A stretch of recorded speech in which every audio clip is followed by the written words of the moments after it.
Hi guys! Meron tayong sasaguting question dito ni Sir Jerry. So, ang sabi niya, how does copy in proportion to my funds work? So, ito yung isa sa copy setting kasi kapag nag-copy ka sa Forex.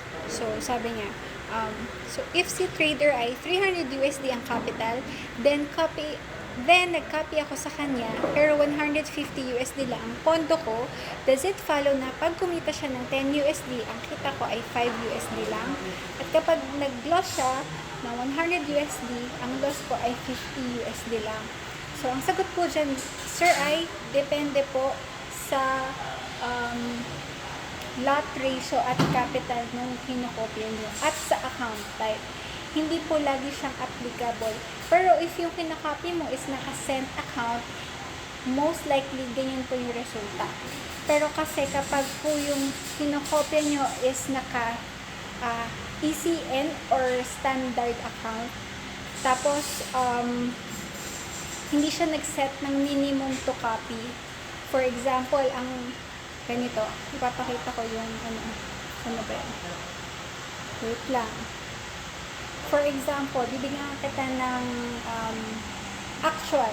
Ito, yung social trader na to, si Trading S Capital, ito po yung kinakopy namin na isang Vietnamese. So, siya po kasi, ang minimum to copy niya is 1,000 USD. So, ang lot size niya is, for every 1,000 USD, ang lot size is 0.01.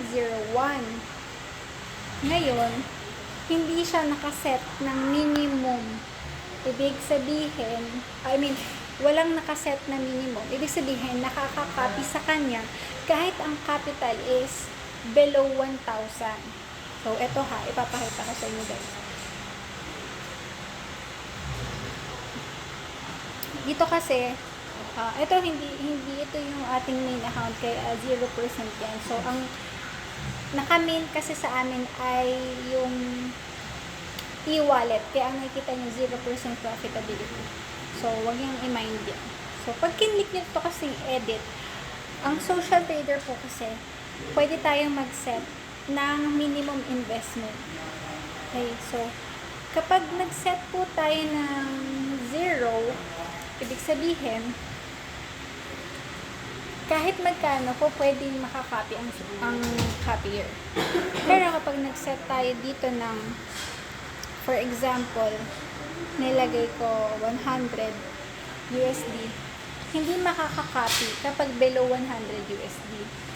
Ngayon, si Trading S Capital, ang minimum, ang recommended niya is 1,000 USD. Kasi ang lot size niya is 0.01 sa capital na 1,000 USD. Sana nagigets ito, sir ha? Yung lot size, yun yung dami ng currency pair na binibili natin, na in-order natin. Ngayon, kung hindi siya nag-set ng minimum, okay, yung mga may capital na below 1,000 ay makakakopy. Anong consequence tsaka advantage? Kung kunwari si social trader or yung may mga funds na $1,000 nakapag-trade sila ng 0.01, ikaw na ang capital mo is $100 lang. Ang lot size mo is 0.01 lang din. Lahat ng mga nakakopy below $1,000, ang lot size nila is 0.01 lang din. Hindi magiging ratio, hindi magiging naka-ratio sa capital nyo yung lot size kasi nga sa $1,000, ang lot size niyan is 0.01. Pero kapag ang capital mo is $2,000, ang lot size mo 0.02. Okay? Kapag naman ang capital mo is 3,000, ang lot size mo 0.03. Ngayon, paano nga kapag below 1,000? So, 900, 100, 0.01 pa rin ang lot mo. So, ang advantage nun, kapag kumita si social trader ng 10% ng fund niya, kunwari, 1,000 nga yung capital niya, kumita siya ng 100 USD. Ikaw, na $100 yung fund mo, kumita ka ng 100 USD. Ibig sabihin, naka-ROI ka na. 100% gain ka na, siya 10% gain pa lang. Maganda yan dahil tawag nito, ang bilis ng pagkita mo, di ba? Kumita ka agad. Kaya lang, paano naman if nagka-drawdown siya ng 10%? So, yun yung mas mataas na risk. So, drawdown siya ng 10%, ikaw, drawdown ka na ng 100%. Kasi nga, 100 lang yung capital mo. Ngayon, yung mga ganyang senaryo, pwede sanang maiwasan yan kung yung social trader na kinakopy mo ay nag-set ng minimum. For example, guys, kay BitFX Classic, ito, wala pa akong copier dito kasi yan, wala pa tayong copier dyan dahil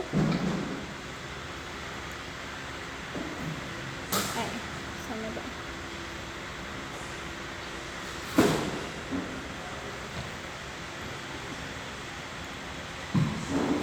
Wait lang guys, naglo-load.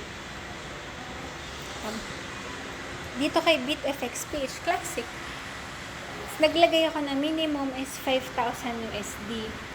Ibig sabihin, hindi po makakakopy dyan ang below 5,000 kasi ayoko na masusunog yung ating mga copier. Gusto ko naka-ratio in proportion. Ibig sabihin, kung tag nito, yung mga below 5,000 ng capital, hindi makakakopy. So, ito si BitFX Page Classic, yan yung sa account ko, nakapangalan sa account ko. So, for example, kakopy tayo kay BitFX Page Classic. Ayan, profitability chart. I-click ko yung copy. So, kung kunwari magka-copy ako ng 100 USD, i-click ko yung copy. See, lalabas, amount to copy must be no less than 5,000 USD. So, if si social trader ay nag-set ng ganyan, ayos, magiging in proportion talaga to your fund yung resulta. Kasi nga, kung 5,000 USD siya, 0.01, ganun ka din. Guys, gets niyo ba? Sorry ha, hindi ko ganong ma-explain. Nandito kasi ako ngayon sa hospital eh. Tulog si Jimmy. Basta, yun. Hindi makakakopy kapag hindi 5,000 USD yung iyong capital. Kasi nga, ang lot ratio namin dyan is $5,000 is to 0.01. Kasi kapag hindi ako nag-set ng minimum to copy dyan, makakakopya yung mga taong may funds below 5,000. Ang mangyayari niyan, kung ang capital mo is 1,000 or 100, makakakopy ka sa amin, pero ayun nga, hindi tayo parehas ng risk. Kami, ang capital namin 5,000, kunwari, tas 0.01 yung lot, ikaw, parehas tayo ng lot size. Pag nag-drawdown kami, parehas tayo ng amount ng drawdown. But, hindi naka-ratio sa balance. Kaya sana nagigets nyo ha. Ayan, kasi may mga social trader na hindi po nagsiset ng minimum amount to copy. So, yun. Kaya ko ginawa ng video kasi meron akong social traders na nakakopy dito kay Trading S Capital sa capital na 100 USD lang. So, nakakakopya sila kahit na ang sinabi ay 1,000 ang minimum. ECN kasi to guys, ECN account niya. Pag sinabing ECN ang account, ang minimum na lot size yan is 0.01 which is equal to 1,000 units of currency. Kapag cent account kasi, medyo technical na to guys. Pag cent account, ang 0.01 is equal to 10 units yung in-order mo. Baga, bumili ka ng $10 kapag 0.01 sa cent account. Kapag sa ECN or sa classic account ka nag-order ng 0.01, katumbas yan ng bumili ka ng $1,000. So, ewan ko guys, nagigets niyo ba yan? Ayun lang. Pero kung ito, yung tanong nyo, kung sa BitFX PH strategy naman guys, kayo ko kopya, yun. Pag nakaset na in proportion to my funds, yan, punta tayo kay BitFX PH.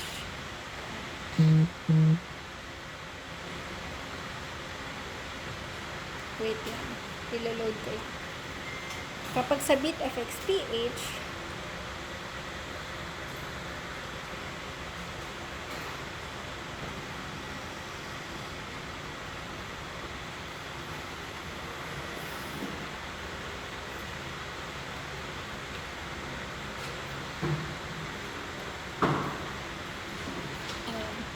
kapag dito kayo nag-copy sa amin kay BitFX PH, ang nakalagay dito, minimum is 25 USD. So, binaba ko siya ng 25 USD. Actually, ang minimum niyan is 50 lang before. Kasi, $50 or 5,000 cents is 2.01 cent lot. Ngayon, bakit ko ginawang $25? Kasi, ang risk management naman namin is up to 30 to 50% drawdown. Nagka-cut loss naman kami. So, safe pa rin si $25.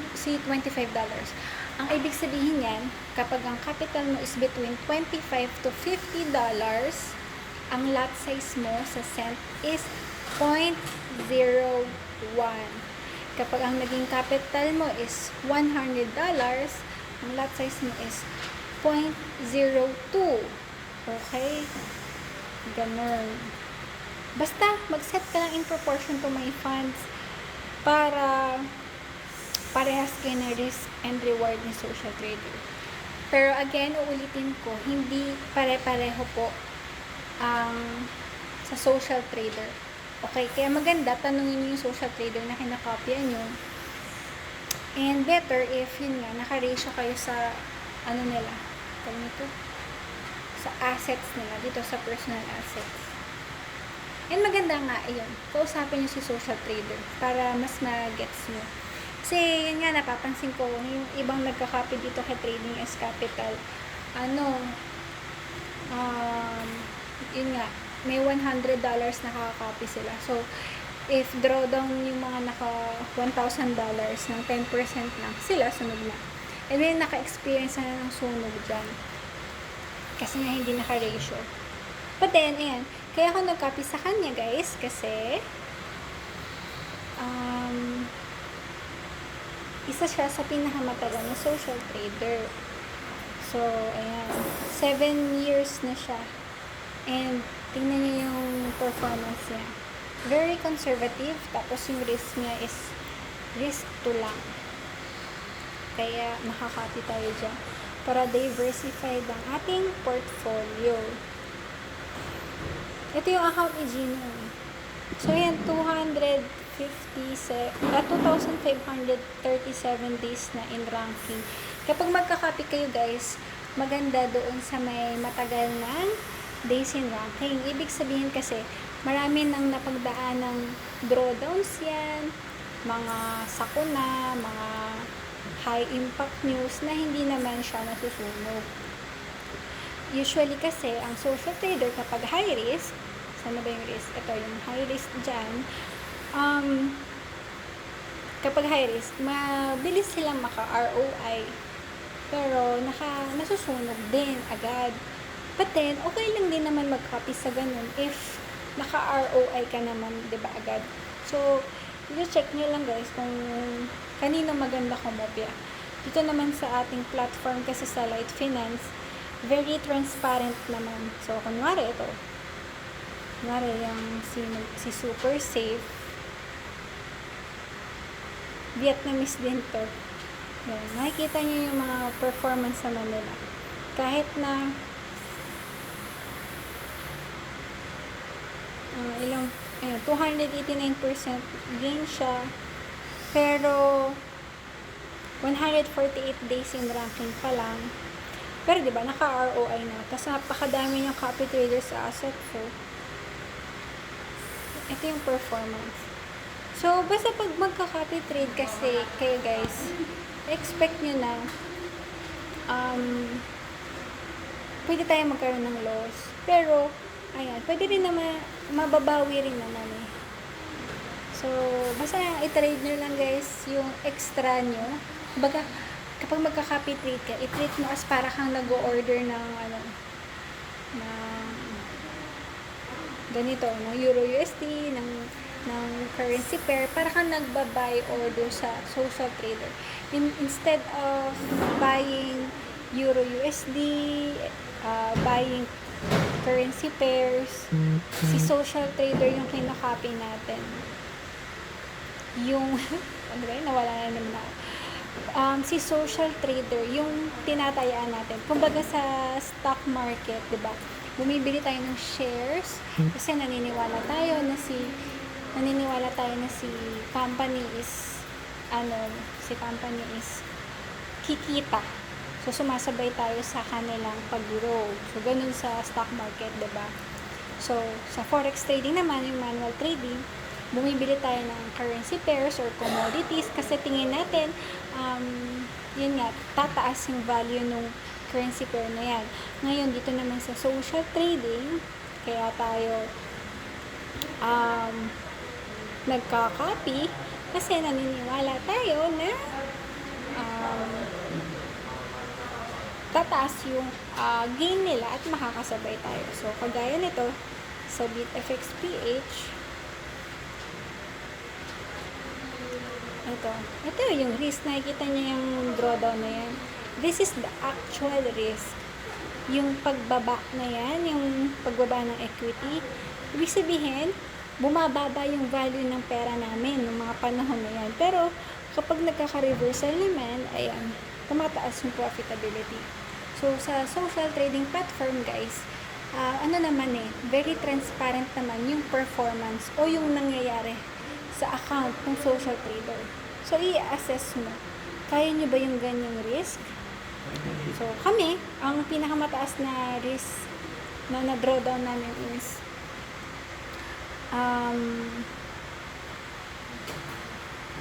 28% nung September 2022 pa. Pero, this year, ayan, dito sa record natin negative 6.8% drawdown nung May. Drawdown lang to guys, hindi yan loss. Ibig sabihin ng drawdown. Nung nag-end yung May, meron kaming paper loss na 6.8% sa aming account. Hindi pa kasi nagkaka-reversal at hindi pa nahihit ang aming trade. Pero nung June 2, nagka-reversal, umayon yung trade dun sa aming nakaset na target na take profit at nahit yung take profit namin. Kaya yan, tumaas yung aming profitability. Ganon din dito. So, nag-close yung September na hindi pa kami nahihit yung TP. Pero, ayan, maliit lang naman. Minimal lang yung drawdown. Ang target lang kasi natin dito is 3 to 8% lang po. So far, ayan, goal natin kasi is tumagal yung days in ranking. Hindi tayo hahangad ng malaking profit. Masaya na ako sa 2 to 8% profit. Kasi sa bangko nga, diba? Parang 0.5% per year yun. Ito, 2 to 8% per month, not bad na yan. At least hindi tayo kakaba-kaba na masunog. So, ayun lang guys. Sa mga nakakopy sa amin, I'm sure baka maumay kayo sa bagal ng pag-grow kumpara sa ibang social traders. Pero ang masasabi ko lang, mas mainam yun nga, dahan-dahan lang yung pag-grow. At least hindi tayo kakaba-kaba na baka masunugan, ganyan, hindi maapektuhan yung ating psychology. Kasi minsan yung iba, pag may drawdown na sila, yan, kinakabahan na, hindi na makatulog, nawawala na sa kanilang trading plan. Yung iba nagka-cut loss agad, ganun, o kaya sa mga natataranta. Kaya nag-improve kami ng setting. So yung aming ginagawang trading dito ay merong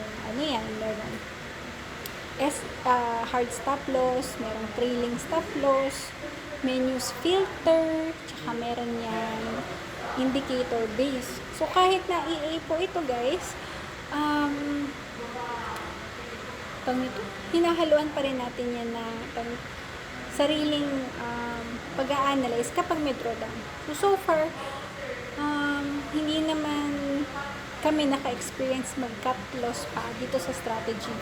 Pero rest assured guys, asahan nyo na if ever hindi talaga sumang-ayon yung galaw ng market sa atin, tapos magka-drawdown tayo ng malaki, mabot tayo more than 20, 30, ganyan, mag-a-analyze tayo at magka-cut loss kung kinakailangan. Tapos reset ulit, hindi na usunog yung fund natin, tapos let's trade again. Kasi makaka-recover din naman talaga tayo kapag normal yung galaw ng market. So, ayan. Okay naman yung ating profitability percentage sa mga trades natin. So, ayun. Sana may natutunan kayo guys. Nagulo ko ba kayo o hindi? Basta, sa BitFXPH, ganon, kapag naka-in proportion ka may funds ka, kung kumita kami ng 10%, ikaw, same din. Ang kikitain mo, 10%. Kumita kami ng 50%, ikaw 50%. Less yung commission fees. Okay? Kasi nga may commission fees yan.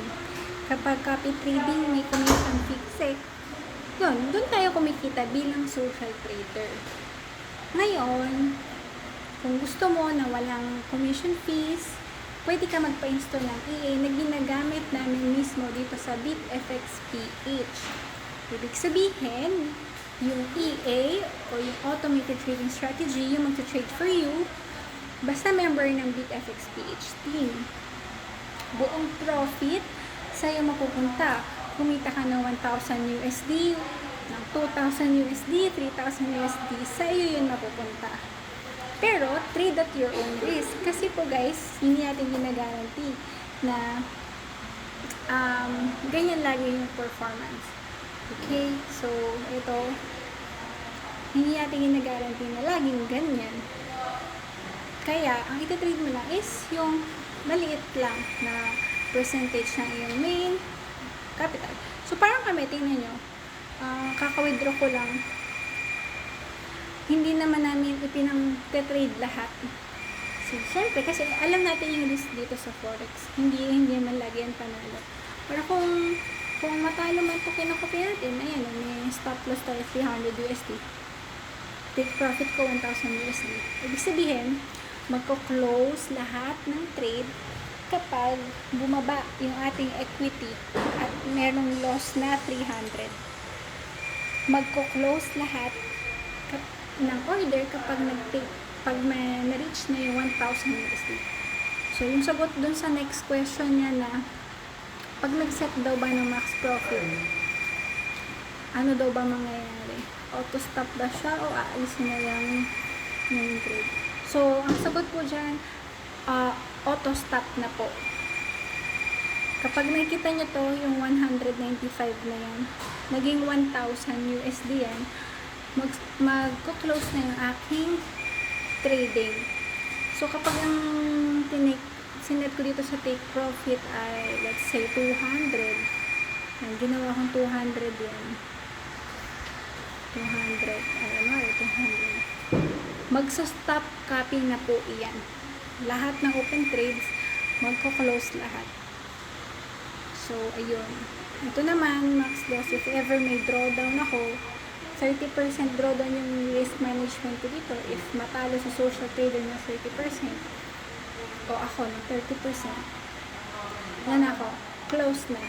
Tanggap ko na, natalo na ako. Ganon.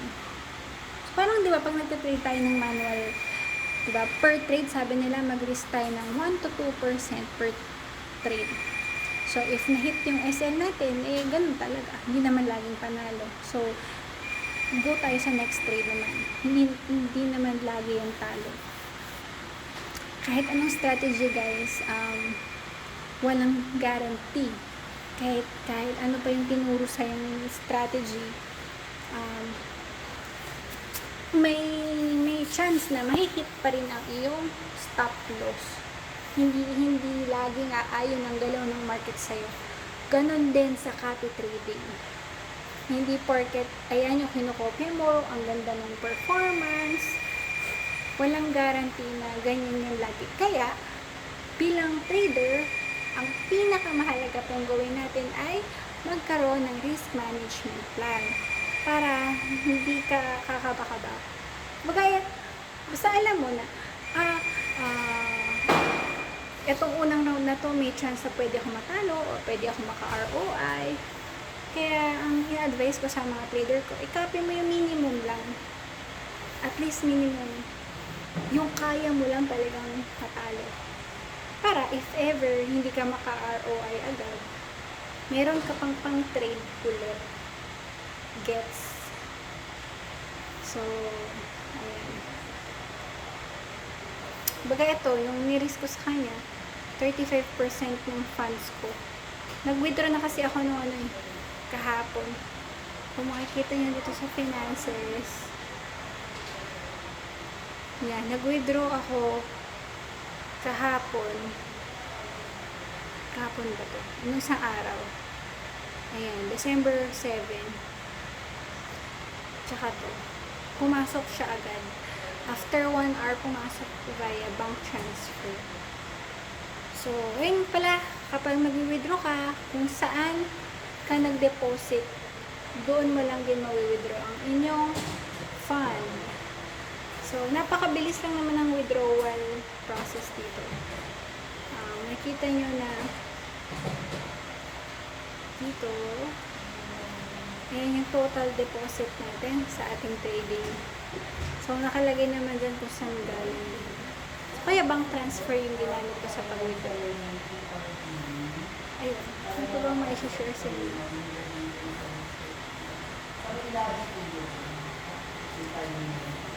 Tapos kapag magka-copy kayo guys, dito, ayan, pwede nyo i-search po dito sa popular. Dito sa popular. Click select.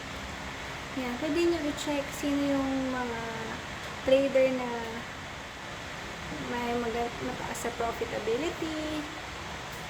Ito, yung mga may risk level 5 lang.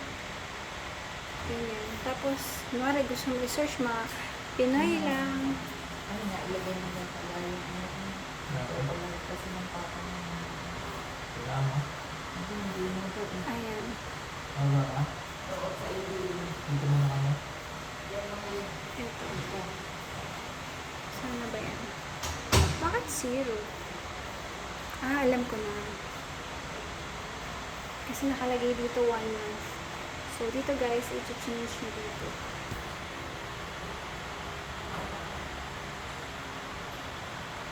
Dito sa taas.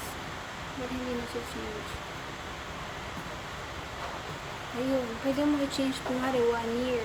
Para makita nyo yung mga may more than 1 year na yung performance. Kasi mas maganda kung mag-copy ka dun sa matagal na yung account para kumbaga tested na talaga yung strategy. Pero again, hindi po yan guaranteed. And maganda na kumopya ka sa Pinoy. Yan. Hanapin natin mga Pinoy. So, ito guys, yung mga Pinoy na pwede nyong kopyahin. Siyempre, nandito si BitFXPH. Isa sa top social trader na may pinakamaraming copiers. Ayan.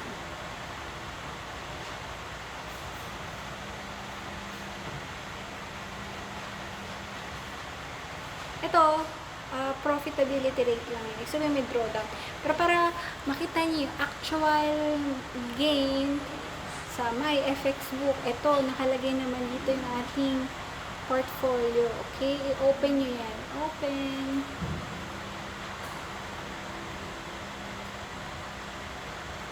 Ito yung ating, kumbaga, trading journal, si my FX book. Nakita niyo yung actual drawdown. Yan. Ibig sabihin dito guys, dito, umabot tayo ng 28% drawdown noong September. Yan, September yan. Kita ba? Basta September yan. So far, ito na yung performance natin. Ang target ko kasi dito, hindi tayo aabot ng 30%. Kasi gusto kong mag-cut loss pag 30% na eh.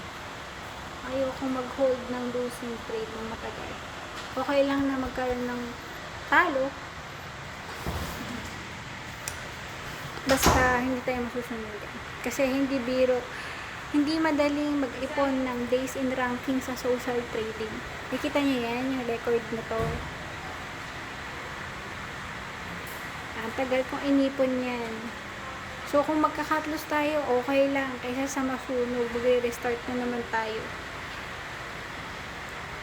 Ano pa ba mga dapat yung malaman? So, pag magka-copy kayo, maganda i-check nyo yung social trader mga my FX book. Tapos, guys, pwede nyo akong i-chat. Join kayo dito sa ating Facebook page, tsaka Facebook, tsaka sa Telegram. Kasi sa Telegram natin, dyan ako lagi nag-update. Dahil, sa copy trading, hindi nyo po nakikita kung ano ang nakaset na TP at saka SL ng social trader. Sino ba yun? Ito. Tingnan nyo guys. Hindi kita yung take profit tsaka stop loss. See? Walang nakalagay dyan. Hindi makikita ng copier yun. Sa BitFXPH, kung kunwari nag-copy ka, hindi mo makikita kung ano yung nakaset na TP namin sa inyong copy trading account. Pero, eto. Pero dito, yung account namin, may nakaset na take profit yan.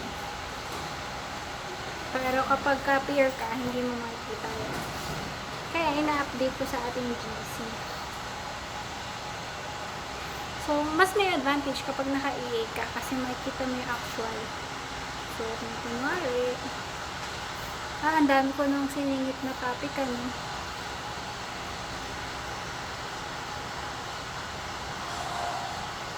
Pero, ayan, yung ganito mga details, guys, hindi nyo ito makikita kapag copier ka.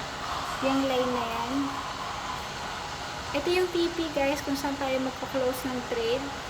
So, kahit na marami tayong open trades, ayan guys, yung mga TP na nakaset na yan, pare-parehas. Hindi nyo yung nakikita kapag copier ka. So, mas may advantage pag naka-EA ka kasi complete details yung nakikita mo, tapos no commission on your profits, tapos pwede ka pa maging social trader. Yung ikaw yung naman yung kinokopya, parang si BitFXPH. So, ayan, mga trades natin. Ayun lang, if may questions kayo, chat lang po kayo sa ating Telegram or dito sa Messenger at sasagutin natin yun ng video. Ayan, sabi ko kanina sasagutin ko sa video pero ngayon ko lang siya nagawa kasi medyo busy kami.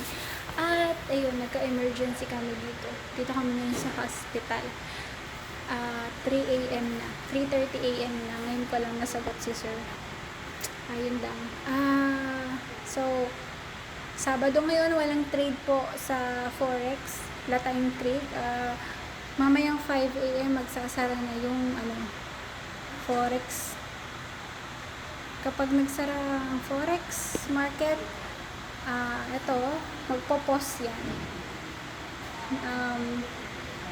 Ibig sabihin, yung open trade natin, nandyan lang yan. Tutuloy yan sa Monday na ulit. So, yung paggalaw ng presyo ng mga tinatrade natin, yung nakikita nyo yung galaw na yan, hihinto yan kapag weekend. So, ngayon, dahil madaling araw na, ayan, mabagal na yung galaw. Nakikita nyo naman, hindi na masyadong magalaw ang presyo. Pero yan, may konting movement pa rin siya. So, yun lang guys. Happy weekend. Bye. Hindi ko na to i-edit. Kung ano yung mga sinabi ko, yun na yun. Sana may natutunan kayo. Bye!